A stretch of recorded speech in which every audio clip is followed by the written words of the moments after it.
বাড়িতে ধর্নায় প্রেমিকা। 4 বছরের সম্পর্ক ভেঙে কিনা অন্যকে বিয়ে, না এই তো বরদাস্ত নয়। অগত্যা ঘটনাস্থলে পুলিশ। বিয়ে বাড়ির পরিবেশ আচমকা গেল বদলে। 2021 সালে পূর্ব মেদিনীপুরের পাঁশকুড়া থানার পিতপুরের বাসিন্দা সঞ্জয় মাইতির সঙ্গে পশ্চিম মেদিনীপুরের দাসপুরের সামাটের বাসিন্দা একটি মেয়ের বিয়ের জন্য দেখাশোনা হয়। কিন্তু সেই সময় মেয়েটি নাবালিকা ছিল। দুই পরিবারের কথাবার্তা হয় মেয়েটি সাবালক হলে বিয়ে দেওয়া হবে। দেখাশোনা বাড়তে থাকে, সেখান থেকে তৈরি হয় প্রেমের সম্পর্ক। এরপর ওই মেয়েটির অভিযোগ, সঞ্জয় তাকে বিভিন্ন জায়গায় নিয়ে গিয়ে শারীরিক সম্পর্ক করেছে। আমি যখন বিয়ের জন্য উপযুক্ত হই তখন আমি সঞ্জয়কে বারবার বিয়ের কথা বললেও ও এড়িয়ে যায়।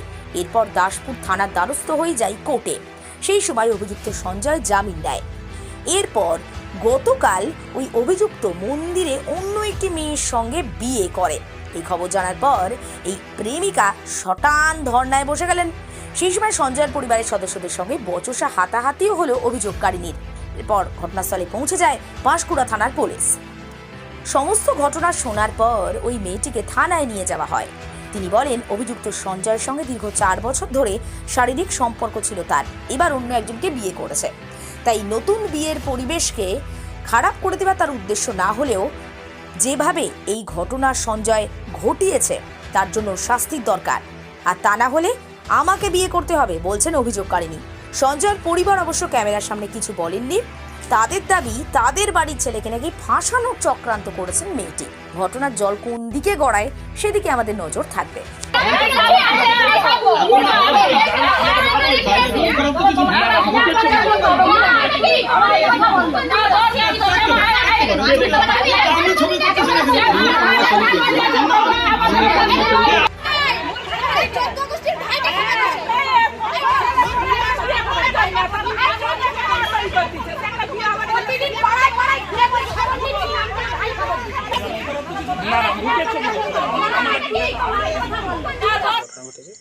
ঘটনা ঘটেছে বলতে স্যার 2021 সালে একটি ছেলের সাথে সঞ্জয় মাইতি, পিতপুরে বাড়ি, জেলা পূর্ব মেদিনীপুর, পাঁশকুড়া থানা। তো ওনার সাথে হচ্ছে আমার দেখাশোনা হয় 2021 সালে। দেখাশোনা হয়ে যাওয়ার পর বিয়ে টিয়ে ঠিক হয়ে যায়।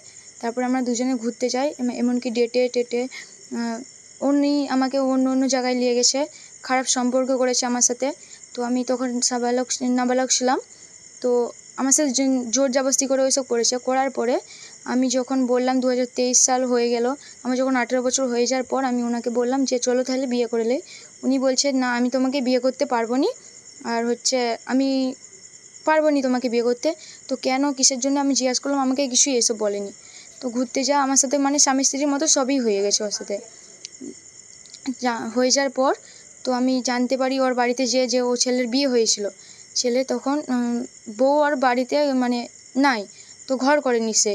তার সাথেও মানে নির্যাতন, নারী নির্যাতনের কেস চলছিল। কেস চলাকালীনই আমার সাথে দেখাশোনা হয়। দেখাশোনা হয়ে যাওয়ার পর আমাদের এরকম বিয়ে টিয়ে ঠিক হয়ে যাওয়ার পরে তো ও আমার সাথে বেমানি করে। ওর নামে আমি হচ্ছে ওকে বলেছিলাম যে তুমি তাহলে বাড়িতে আসো 3-4 দিনের মধ্যে, আমি তো হচ্ছে কথা বলতে চাই। তো উনি আসেনি।